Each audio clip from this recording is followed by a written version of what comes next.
সবাইকে শুভ সকাল। আবারও নতুন একটি ভ্লগ দেখার জন্য সবাইকে আমার পেজের পক্ষ থেকে অনেক ভালোবাসা ও শুভেচ্ছা।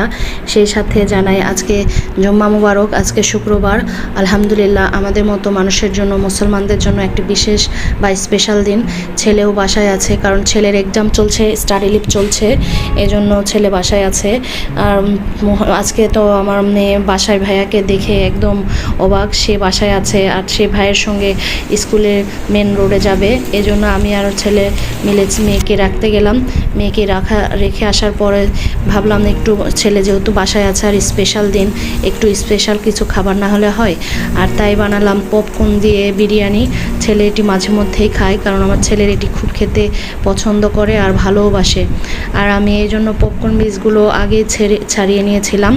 এরপরে আমি চুলায় একটি প্যান বসিয়ে দিয়ে তাতে পরিমাণ মতো তেল, পেঁয়াজ কুচি, রসুন কুচি দিয়ে আমি পপকর্ন বীজটি ভেজে নিলাম। ভুলে গেছি বলতে, সাথে 1.5 চামচের মতো চিনি দিয়েছি, কারণ পপকর্ন বীজের চিনি দিয়ে বিরিয়ানি বানালে আরও টেস্ট দ্বিগুণ বেড়ে যায়।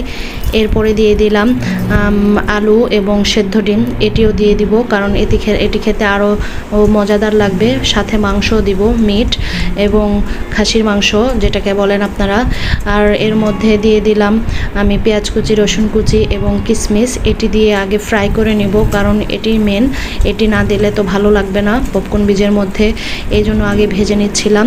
ভেজে নেওয়া হয়ে গেলে এর মধ্যে দিয়ে দিব বিরিয়ানির চাল, যেটি আপনাদের এলাকায় সুগন্ধি চাল পাওয়া যায় বা আপনাদের এলাকায় যেই চালই পাওয়া যায়, সেইটি দিয়ে এটি বানানো আরও খুব সহজ। চালই ইউজ করি, এই জন্য বিরিয়ানির চাল দিয়ে বানালাম। আর এই তো চাল ভেজে নেওয়ার পরে রসুন বাটা, জিরা বাটা দিয়ে দিলাম, স্বাদ মতো লবণ দিয়ে দিলাম, ঘি দিয়ে দিলাম। ঘি দিলে বিরিয়ানিটা আরেকটু অন্যরকম টেস্টি হয় এবং গন্ধটাও সুন্দর হয়।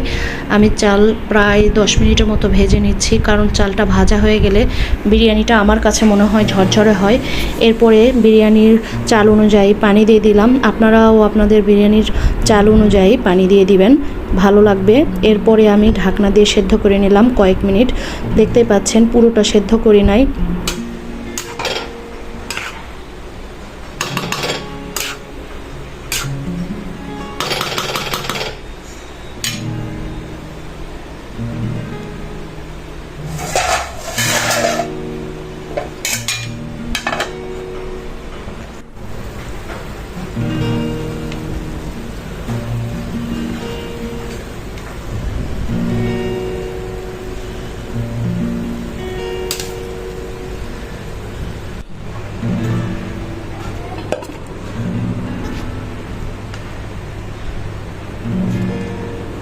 আমি কিছু বিরিয়ানি উঠিয়ে নেব, কারণ মধ্যে দিয়ে দিব মাংস।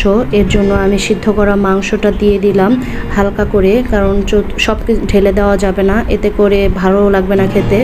আমি বেশি করে দিই নাই, মাঝামাঝি দিয়েছি। এরপরে দিব ভেজে রাখা সেই আলু, ডিম এবং পপকর্ন বীজগুলো। তারপরে দিয়ে দিব বেরেস্তা। এরপরে প্রথম লেয়ার, দ্বিতীয় লেয়ার সাজিয়ে নেব বিরিয়ানি দিয়ে। আমি এক এক করে প্রথম লেয়ার দিয়ে দিচ্ছি, এরপরে দিব দ্বিতীয় লেয়ার এবং সবার শেষে দেবো তৃতীয় লেয়ার। তৃতীয় লেয়ারে মনে রাখতে হবে পপকর্ন বীজটা যেন উপরে দেওয়া হয়, কারণ এতে করে বিরিয়ানি খেতে ও দেখতেও সুন্দর লাগবে। আমি এক এক করে 3টা লেয়ার করে নেব। আপনারা চাইলে আপনাদের পাত্র বা কড়াই অনুযায়ী আপনারা যে কয়টা লেয়ার বানাতে চান দিতে পারেন। আমার 3টাই হয়েছে, কারণ আমার এখানে কড়াই অনেক বড় না, এজন্য। আর আমরা মানুষও বেশি না, মাত্র 4 জন মানুষ, 4 জনে খাবো, আর 4 জনের জন্য ছোট কড়াই যথেষ্ট। আলহামদুলিল্লাহ এক এক করে আমি করে নিচ্ছি। আর আমার ভিডিওটি যদি আপনাদের ভালো লাগে এবং সবার তৃতীয় লেয়ারে যে দিয়ে দিব সেই মাংসের ঝোল এবং আরও কয়েক মিনিট দমে রাখবো, যাতে করে মাংস এবং চাল পুরোটাই সেদ্ধ হয়ে যায় এবং খেতেও দারুণ লাগে। আমি কয়েক মিনিট দমে রাখার পরে নামিয়ে আপনাদের সাথে শেয়ার করব ফুল বিরিয়ানির লুকটা। আর আলহামদুলিল্লাহ কয়েক মিনিট পরে আমি দেখাচ্ছি আমার বিরিয়ানিটা একদম ঝরঝরে পারফেক্ট হয়েছে। আপনারা কমেন্টস বক্সে অবশ্যই জানাবেন। আর আমার ভিডিওটি যদি আপনাদের ভালো লেগে থাকে তাহলে প্লিজ সবাই আমার ভিডিওতে লাইক, শেয়ার ও কমেন্টস করবেন এবং আমার ইউটিউব পেজ সাবস্ক্রাইব করবেন। আমার ফেসবুক পেজটা এগিয়ে নিয়ে যাওয়ার জন্য আপনারা প্লিজ সবাই বেশি করে ফলো দিবেন। আর ভালো থাকবেন সবাই। সবাইকে আবারও জুম্মা মোবারক। সবাই ভালো থাকবেন। আল্লাহ হাফেজ।